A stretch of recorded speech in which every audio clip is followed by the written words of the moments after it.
I like teaching, I like transforming individuals and giving them the empowerment to transform their entire future legacy and their family tree. And you can do these things. They can't hide it from you, folks. They can't. I'm trying to explain this to you. They cannot hide it from you. But if you don't understand it, you can be tricked by the things that you don't know. You get trapped in price. I don't fucking get trapped. There's no smart money traps. Smart money does the trapping. You're not trapping smart money traders. You don't even know what the fuck a smart money trader is. That's what you get when you get people teaching leaked content, lying and defrauding people. They make up bullshit like CRT. All this secondhand mentorship, watered down, has all come from me, and they don't even know how to do it right. That's why the 2024 mentorship is being live streamed. That way nobody can talk shit and say, he picked the right one, he's cherry picking. You notice they ain't saying any of that anymore? They got nothing to say now. And they're going to find something always to gripe about. Instead of saying, I'm going to take this energy, like some of the trolls have had in the past, and I'm going to dive into this. I'm going to prove him wrong. Use that energy. Go into it with that intent that you're going to prove what I'm teaching is wrong. Let that be your fucking superpower. You're going to go in, that's it, baby. And watch what happens. Just watch. And you're going to see it's an uncomfortable feeling when it hits you. The whole time I've been telling the truth. The whole time. And all that time you wasted. You're wasting it. Why? It costs you nothing, man. It just goes to show you. I said it in Mentorship 2022. I'm sorry, 2016. 2016, rather. I said I could literally teach this stuff on the front page of the USA Today newspaper. And it would largely go ignored. Because people just, we're weird creatures. We want something easy, and we want to say something that we did. Like, we did it.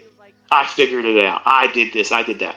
And a lot of my students that are male are out there actively trying to distance themselves because they want to look like they created something. And the only thing they did was create a new name. It's my stuff. I get accused, like the Democrats tell the world that the other side does this and does that, and they're guilty of it. They're doing the very things they're accusing their opposition of doing. I didn't rebrand shit. I'm the originator of all this stuff. I'm out here demonstrating it, and there's nobody else out here doing it either. They're not demonstrating it. They're not teaching the new content and showing you how it's going to work, and then it does. These are all mine. These are all my things. And a lot of my students that are male want to be like that, and they want to emulate me by trying to say they created something new. Or they'll send me tweets and I figured out something that you don't know. Listen, you don't even know the fuck I know. So stop that stuff. Okay? I don't even want to know what you think you know. I don't need to know anything more. I know the market. I know the fucking source code. You're talking to me about what I don't know. Get the fuck out of here. It's silly. Like, seriously. You don't even know who the fuck's talking to you. That's what's nuts. Oh, it's fucking fun. But market making used to be a group of men that would get together and they would control. And how would they do that? For the ones that were asking, how did they do that? If it was before it was electronic and it wasn't, how were they doing it? They would put orders in the marketplace. One group of the men across the table, they would have an interest in buying, and the other one would have an interest in selling, knowing that the market would book that price, mark to market, and then it would reflect in the price action. So if they wanted the higher high of the day to be met, they would have an order to buy an X amount of whatever it is, shares, contracts, whatnot, and they would cause that transaction to happen. And they would just keep doing that. And they would offer constantly higher prices, and if they weren't getting the order flow that would come by natural process of buying by the floor or other institutions or the public that would be investing in that, they would create that mark-to-market booking of price that keeps going higher. So they would artificially create these buy programs and sell programs. But it's not efficient. Whenever you have a human element involved, it's not efficient. So sometimes it would not be as efficient as they would want it to be. And then you have the age of electronic trading, which I was privileged to be a part of, where I was doing the hand-drawing charts, where I actually had to draw my charts out. I would put the little opening price tick on the chart, a paper chart book, and then draw it down to the low and up to the high, and then I would do a little right tick to the right for my open, high, low close, and that would be what I would do. I had to do that 4 times a week because the orders that I would have for new books of charts that would be delivered weekly, they would give you how the week settled. So it would give you Friday's trading. They would print and then deliver it to you. And then on Monday, you would start doing, the whole drawing of your charts. And I would never have to do my Friday because the next chart book that would be delivered to me by mail would be showing Friday's open, high, lows, close for the markets I would trade with. And the markets I was trading back then were the meats, currency futures, bond futures. And it's a little tedious when you have to draw your own individual open, high, low, close bar. We didn't have any alternative back then. I mean, that's just the way you did it. And then they created software programs like Supercharts, TradeStation, Metastock, which is that was my favorite. I liked Metastock. I think it was Equus was the producer of it, but I love that platform. That was my favorite platform, and I used end of day data, and I would plot hourly charts with the daily chart and the weekly chart, and I would just simply use a 50-day moving average, and if it was sloping up, I was bullish, and if it wasn't sloping up, I wouldn't trade it. I would wait for another market to trade that would give that indication, and I would use a 60-minute or hourly chart when it would go oversold, and it would either give me a type 2 trend following divergence, which is called a hidden divergence today. Nick Van Nice was the guy that introduced that, or a classic type 1 bullish divergence where you have a lower low in price, but a higher low in the stochastic. That was my model back in the 90s. So whenever I made money, if the market was going to go up, that's when my system worked. But it didn't work a lot. It lost a lot because the markets were not always going up. And I didn't know how to time the market going up. I just looked at the indicators to tell me when it should go up. And I got my ass handed to me over and over and over again, trusting indicators and never referring to price, never referring to it. The only time I cared about the price is what price I needed to say to my broker when I had to physically call them to tell them what I wanted to buy at, because that was it. And the only selling I did initially was if I use a stop loss at all, this is where I want to put my sell stop. Sell was a rare thing in the 90s for me when I first started because I didn't know much and I was already trying to do something I wasn't equipped to do, trying to trade with money that I couldn't afford to lose. I was borrowing it off of credit cards. Of all places, that's how rushed I was. So when I am critical on all of you and I yell at you basically and telling you you're stupid for doing this dumb shit, I'm the leader of that line, man. Like if that's a Congo line, I was leading it because I was borrowing credit card money. That's dumb. And it's bad. That's a bad decision. But that's how panicked I was to get out of the situation I was in. I was willing to take a cash advance off of a credit card. Nations Bank credit card. That's what it was. And I blew it. Because I was trying to do the things that many of you are trying to do, and you think you're going to be the exempt. You're not. It's not going to happen to you. Versus saying, okay, Michael says to look at the market like this. I'm going to spend the next weeks and months looking at it like this until I get comfortable with seeing and recognizing it. Then when I get comfortable with seeing it and recognizing it, then I'm going to start demonstrating setups that I've been tape reading. And then after I do that for a minimum of 2 months, minimum. If you can't give yourself and me as a mentor 2 months of paper trading, that way you're proving that you're consistently trying to use the same stuff. You're going to lose. You're going to have losing trades. There's nothing wrong with that. But you should be using the lowest leverage. That means using one micro lot if you're trading index futures. Let that be your benchmark. And if you're consistently able to trade with that for 2 months, then at the very, very, very minimum, I think you could entertain, not that you should, but you could entertain the idea of going after a combine challenge because you're only risking what you paid in. But you should not trade with real money yet. And if you can't get a combine passed and grow that account to fund it with one micro, you're not trying to rush to get a lot of money. You're going to be surprised how it feels when you have this monetary reward or punishment if you do it wrong. That's why you want to get bored with doing it correctly in the beginning. That's all part of the documentation stage of your development. This is all the things that you're going to have as a baseline and foundation. This is what you worked with to start from.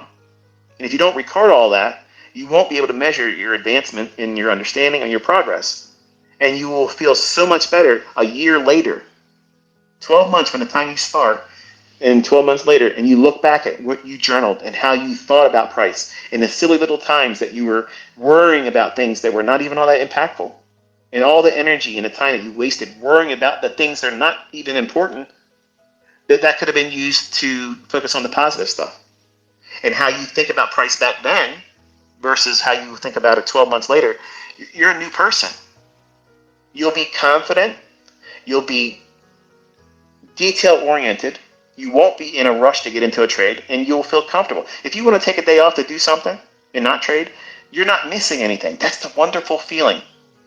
Like, I don't ever feel like, oh, I missed the move, man. I wish I would have. No, you don't ever hear me talk like that. You never hear me talk that way.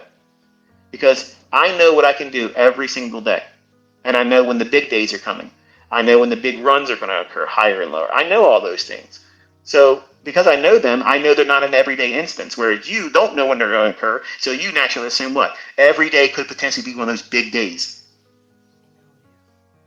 Think about it. It's true, isn't it? That's exactly how you think right now about price. You never know when that big day is going to come. I do. And if you don't get control of yourself and start giving yourself realistic expectations and living in those, and not trying to be an Olympic feat type trader where you're trying to do the impossible all the time.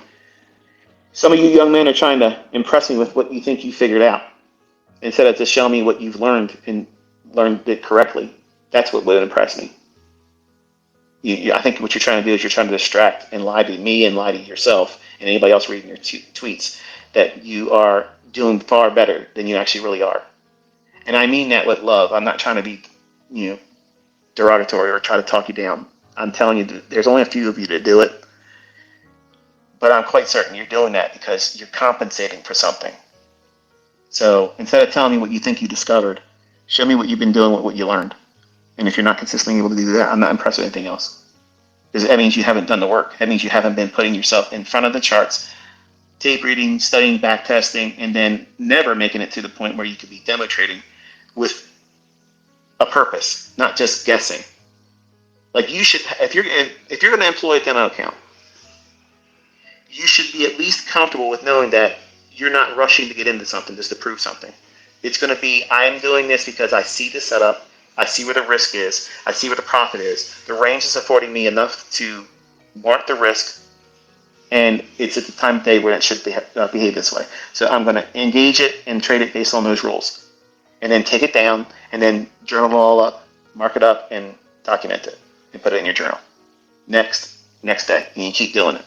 Minimum, if you can't give me 2 months like that, stop listening to me. Stop watching my videos. Go listen to somebody else. Go listen to someone else tickle your ears and give you all the little buttery little comments and never learn anything. And then come back when you lose your ass, because you'll be better equipped to do it the right way. Because if you can't do this, I promise you this, you are not going to get what you think you should get real quick. You want it real fast. It ain't going to happen real fast. And the faster you want it, the longer it's going to take. So just submit to the right now day of this is what I have to do. I have to study price like this. I believe that there's an algorithm. I believe that it's going to behave this way based on time. And now I'm going to go in looking for that. If it isn't occurring like that, if I don't see it happening, then I can quickly ascertain that this guy's talking out his ass. There is an algorithm, so therefore he's a fraud, and I shouldn't waste any more time with him. There you go. That's the litmus test. It costs you no money to get that. And don't take anybody else's opinion for it. Don't take anybody else's tweet. Don't take anybody else's bullshit lies, any kind of video garbage. You do it. You do it yourself, and you will see what I've said is the truth. Nobody has gone through that process and came forward and said, this is fake, this is false, it doesn't happen this way. I've never done it. It's never done it like that. And that's why I always encourage every single person that comes to me to don't take my word for it. Don't believe what I say. Go into the charts and see what I'm telling you is there or not. I'm convinced that once you see it, you may not like me. You may not come out on social media and say, hey, look, you were right, or I was wrong, or anything like that. But you're going to start digging into it more. and it's going to make you a better trader. And it's going to help you not lose so much money. If that's all I get out of this interaction between us, that's a win for me. Because I don't want to see you guys hurt yourself. And I hurt myself a lot. And it messes you all up mentally. It makes you it's hard to live with some of the mistakes you can do to yourself financially and emotionally and psychologically. I would be so much better as a trader and as a person if I would have had someone like I'm trying to be for you. If I had that, I'm convinced that I wouldn't have hurt myself as bad as I did. I would have learned better. I would have learned faster. Not that that's a good thing, but I would have known what to do sooner without going through all the trial and error of hurting myself, of trying to talk myself into bad things and convincing myself of it being the right stuff when it was all the wrong stuff. So you have a market that is absolutely controlled. It should not bother you. It should be encouragement. Because if they're controlling it, that means these things that you're looking for are going to constantly repeat. And if they can constantly repeat, that means you have a reoccurring condition that affords you a setup that can be framed with risk and potential profit. That should encourage you. Use your thought process right now. If you have something that you've been trading with before coming to me, can you tell me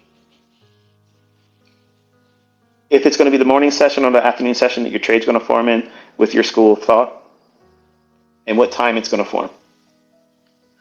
Because if you don't know that, you're not on the same playing field.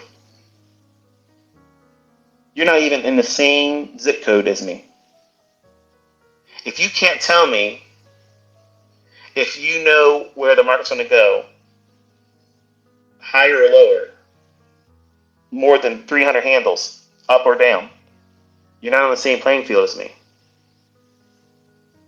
If you don't know how to add to a winning position at every point, that would be an individual entry point as well, if none of the previous ones were used, and they'd still be profitable, you're not on the same playing field as me. If you don't know how to see where the high or the low of the day is going to form before the day starts trading, you're not on the same playing field as me.